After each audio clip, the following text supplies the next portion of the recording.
Speaker, 3 weeks ago, the winter fuel policy was set in stone. 2 weeks ago, the Prime Minister U-turned. Today, the Chancellor is rushing her plans because she just realised when winter is. So on behalf of the pensioners who want to know, can the Prime Minister be clear with us here and now?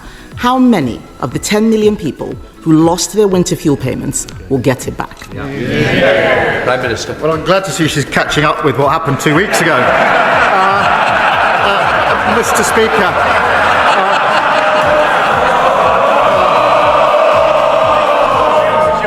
Mr. Speaker, at the budget, we took the right decision to stabilise the economy because of the £22 billion black hole that they left. And the signs, we took the right decisions, the growth figures are up, the interest rates have been cut, and we got 3 trade deals.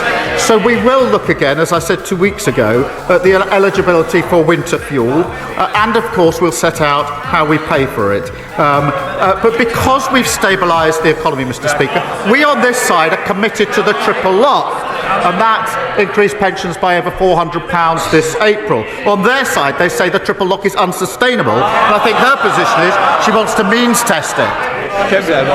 No answer. Mr. Speaker, the Prime Minister clearly has selective amnesia. I asked him 3 questions about the winter fuel payments 2 weeks ago, and he was floundering. The fact is, he hasn't answered the question I asked him. He hasn't answered the question I asked him. He can't tell us who will get the payments. All we see is U-turn after U-turn. His head must be spinning. Will he apologise now for taking the payments away in the first place, including to his own backbenchers? And can he tell us how he's going to pay for this? Well, Mr. Speaker, we took the right decisions at the budget because we needed to stabilise the economy. She needs to apologise for the fact that they left the economy in a terrible state.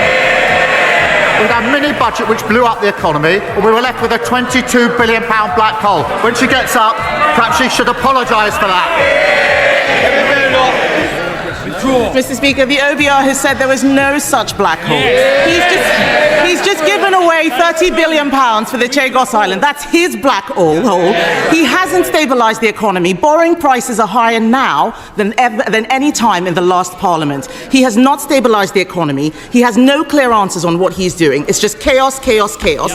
He keeps making announcements with no detail. So let's move to another area of confusion. Can we get a simple answer? Will the government keep the 2-child benefit cap? Prime Minister. Mr. Speaker, I'm absolutely determined that we will drive down child poverty. That's one of the proudest things of the last Labour government. That's why we've got a task force. That's why we've got a strategy, and we'll set out that strategy in due course. But we drive child poverty down. Under them, poverty always goes up. I didn't ask him about a task force. I asked him if he will keep the 2-child benefit cap, and he doesn't know. It's just chaos and uncertainty. He has no details. He is briefing something and causing a lot of confusion to the people out there.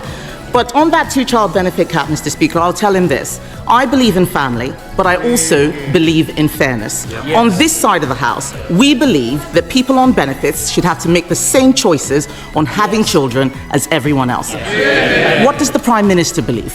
Mr. Speaker, I believe profoundly in driving down poverty and child poverty. That's why we'll put a strategy in place. But she talks about head spinning. There's only one leader, Mr. Speaker, who's been praised this week by the Russian embassy. And if she carries on echoing Kremlin talking points like this, Reform are going to be sending her an application form for membership. Mr. Speaker, I asked the Prime Minister what he believes in. He had to look in his folder to find the answer. His MPs behind him know what they believe in. He doesn't know. Mr. Speaker, he has been in government for nearly a year. It's only going to get harder.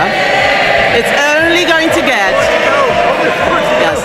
He's been in government only a year. It's only going to get harder and harder. The canned forced laughter, the planted questions, all of this is going to disappear because at every single point, things are getting worse. He has to ask Morgan McSweeney what it is that he believes in. But the fact is the chaos is being felt in the economy. The Chancellor said she would not be coming back with new tax rises, but she will have to pay for all of these U-turns which she's announcing out there, isn't she? Prime Minister. Mr. Speaker, I'm going to look in my folder because here I've got the quote that she had on Sky News. I will read it, thank you. It's what the Leader of the Opposition says. It's worth listening to. What she said was this: Sky News, Mr. Speaker, Israel is fighting a proxy war on behalf of the United Kingdom, just like Ukraine is on behalf of Western Europe against Russia. Well, that was certainly noticed in the Russian embassy, because they put out a statement saying the Leader of the Opposition has finally called a spade a spade. Ukraine is indeed fighting a proxy war against Russia on behalf of Western interests. And they went on to say the illegitimate Keir regime, created, financed and armed by the West, has been at it since 2014. So they endorse, they want the detail. I've given the quote. That's what Russia said in response. She asked me what I believe in. I believe in standing by Ukraine and calling out Russia as the aggressor. Mr. Speaker, it was our government that stood behind Ukraine and led the way in Europe. Everything he has said this afternoon is total nonsense. Obfuscation, avoiding the question. He doesn't have any answers. It's disgraceful. I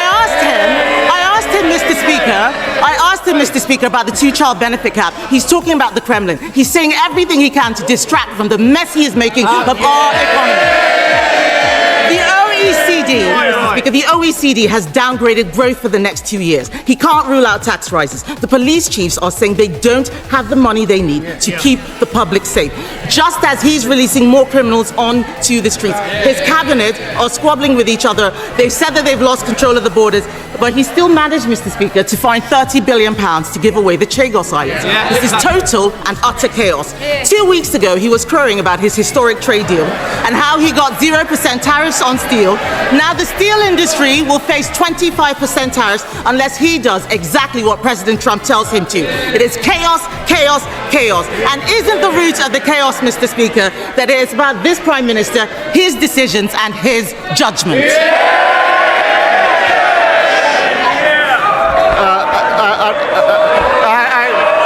The only advice, Mr. Speaker, she gets up on a Wednesday morning, scrolls through social media, never does anything. We're the only country in the world that isn't paying the 50% tax on steel. And we're working with the US, and that will be coming down. We are working on it to bring it down to zero. That is going to happen. Please. Let's listen to the answer, even if you don't believe you're getting one. It is how the Prime Minister wishes to. What did she opposes the US deal, she opposes the India deal, she opposes what we're doing with the EU, and she opposes Diego Garcia. That's a vital intelligence and strategic capability. Absolutely clear that legal uncertainty would compromise that capability in a very short time. No responsible Prime Minister would ever let that happen. We have secured the long-term basis for the base.